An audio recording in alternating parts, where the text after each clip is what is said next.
Барлықтарыңызға қайырлы күн. Мен бүгін сіздерге Telegram 2 мини-ап көрсетемін. Ол мини-аптарды қолданып шынымен де ақша табуға болады, бірақ міндетті түрде вложение керек. Осы видеоның басынан соңына дейін көрсеңіздер, барлығын түсінесіздер. Мен ол 2 мини-аптан да ақша таптым. Осы видеода барлығын көрсетемін. Каналға тіркелмеген болсаңыздар, міндетті түрде каналға тіркеліп, лайк басып, комментарий жазып, қоңырауын басып қойып ұмытпаңыздар. Ең біріншісі бізде Мадагаскар деген типа мини-ап, но бұл жерде риск өте үлкен.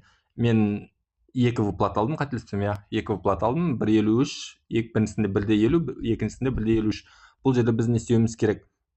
Бұл жерде просто купить героев деген басамыз. Осындай бізде Алекс деген герой бар, сол геройды сатып аламыз. Ол 24 сағаттан кейін бізге 50% тонн алып келеді, яғни 1 тоннымыз қайтады.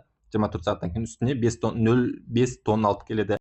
Яғни 2 рет жібергенде уже 1 тонн болды. Мен де 2 рет жібердім, 1 тонн ақша таптым деп айтуға болады.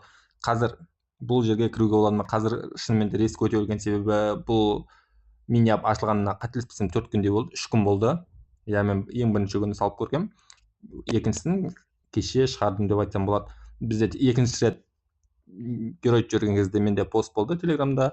Сол кезден кіріп мен бірге кіргендер уже типа ақша тапты деп айтуға болады. Бірақ жаңа айтқандай риск өте үлкен. Бұндай мини-аптар өте тез жабылады, яғни 3 күн, 4 күн, 5 күн, кейде 1 күнде жасамай жабылып қалады. Ал екіншісі бізде майнет деген майнинг. Бұл жерде бұл майнингтің бірінші версиясы болған. Бірінші версиясында мен өте ұзақ уақыт бойы болдым. Бұл жерде қателеспесем 14-15 тондай таптым біріншісінен. Бұл екіншісі 24-не шықты. 24 немесе 23-не шықты. Біріншісі жабылғаннан кейін, яғни 4-5 күннен кейін екіншісі шықты. Біріншісіне шынымен де ең басында кіргендер 2-3x-қа дейін ақша тапты деп айтуға болады. Яғни мысалы бұл жерге сіз 4 тонн салсаңыз, 8 немесе 12 тонн үстінен пайда табуға мүмкіндік болды біріншісінде. Ал екіншісі қалай болады әлі белгісіз. Енді бұл жерде не істейміз? Қазір толығымен түсіндіріп кетемін. Ең біріншісі бізде осы жерге кіретін болсақ, екінші кнопканы басатын болсақ, пактар тұрады, пакшоп. Менің пакшоп уже пактардың бәрі сатылып кетті, яғни пакшопта қазір пактар жоқ. Үшіншісі маркет. Үшіншісі замена ғой. Тапқан валюталарын бәрі бастайсын, оны кейін айтам. Үшіншісі маркет, төртіншісі маркет. Бұл маркеттен біз осындай майнерлер сатып аламыз. Ең арзан майнер 379 дата. Дата деген осы жердің монетасы деп айтуға болады. Common, uncommon, rar, epic, легендарка болып бөлінеді. Енді қараңыздар, менде қандай майнерлер бар дәл қазір. Менде эпичный майнер біреу бар, 2 эпик, 1 rar. Көргендеріңізде 2 эпик, қалғандардың бәрі менде рар. Неге бұлай менде? Себебі менде рарлар бағалары арзан, бірақ көбірек майнит етеді. Қазір салыстырып қараймыз. Мына рарға кіретін болсақ, 0.03-те 5 хешрейт секундына істейді, ал эпикте 0.46 ең арзан майнерлер, бірақ бағалары көргендеріңіздей 2 есе қымбат эпик. Бірақ эпиктерді качет етуге болады, яғни уровеньдерін көтеруге болады.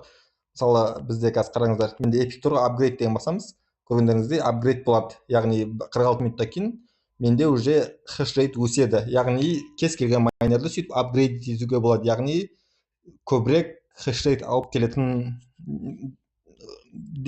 келетіндей жасауға болады деп айтуға болады.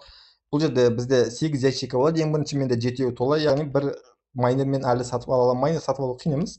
Просто рынктан сатып алсақ болады. Өзіміз секілді адамдардан пактарды сатып алуға болады, бірақ пактар шынымен өте қымбат деп айтуға болады. 4900 мысалы датаға біз бір пак аламыз, ішінен 2 ғана майнер шығады. Бұл біз үшін өте тиімсіз.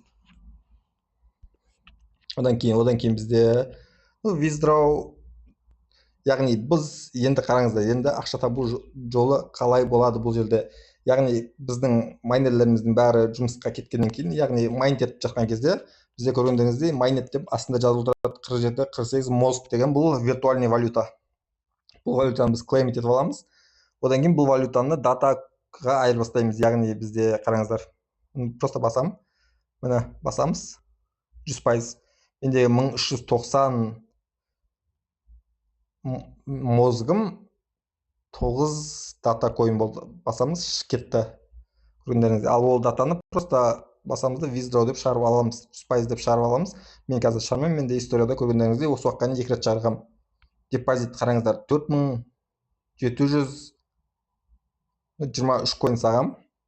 Біріншісінде 579 койн шығардым, екіншісінде 277 койн шығардым. 277 койн көргендеріңізде маған әлі түспеген, pending деп тұр. Ал 579 койн completed деп тұр, яғни түскен. 579 койн дата, яғни 579 дата койн ол бізде плюс-минус былайша айтқан кезде 1 тонға жақын болады. Яғни мен 1 тонн шығардым.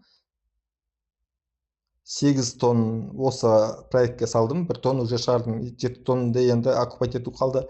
Мен кіргеніме көп болған жоқ, яғни бүгін қателеспесем екінші күн тоже қалай ашылды, солай келдім. Мен келген кезде пакта сатылып кеткен, яғни мен пактан алмадым, просто ренттан ала салдым. Рентта арзан еді, қазір қымбаттап қалды кішкене.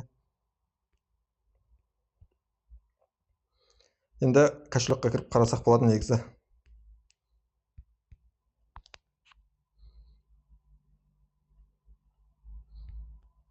Мен көргендеріңізде дата тұр менде, осыған дейін 579 дата келген. 579 датаны мен тонға айырбастағам. Подозрительно деген, просто не? Бұл койн әлі тексерістен өтпеген деген сөз. Тексерістен өтпегенде бұндай проекттардың койндары в основном тексерістен өтпейді. Неге? Себебі бұндай проекттер 1 ай, 1,5 ай ғана жұмыс жасауы мүмкін, немесе 1 айдан да төмен жұмыс жасауы мүмкін. Яғни просто басында қалай болады? Токен шыққан кезде, яғни сол миняп шыққан кезде, майнинг барлығы жасап жатқан кезде токен ценасы өседі, но 1 аптадай өсіп тұрады да, 1 аптадан кейін қайтып құлап бастайды. Яғни былай шыққан кезде 1 айда бұл токен шынымен де жоқ болып кетуі мүмкін. Дәл осы ссылкалар менің телеграм каналымда болады, кіріп танысып жатсаңыздар болады.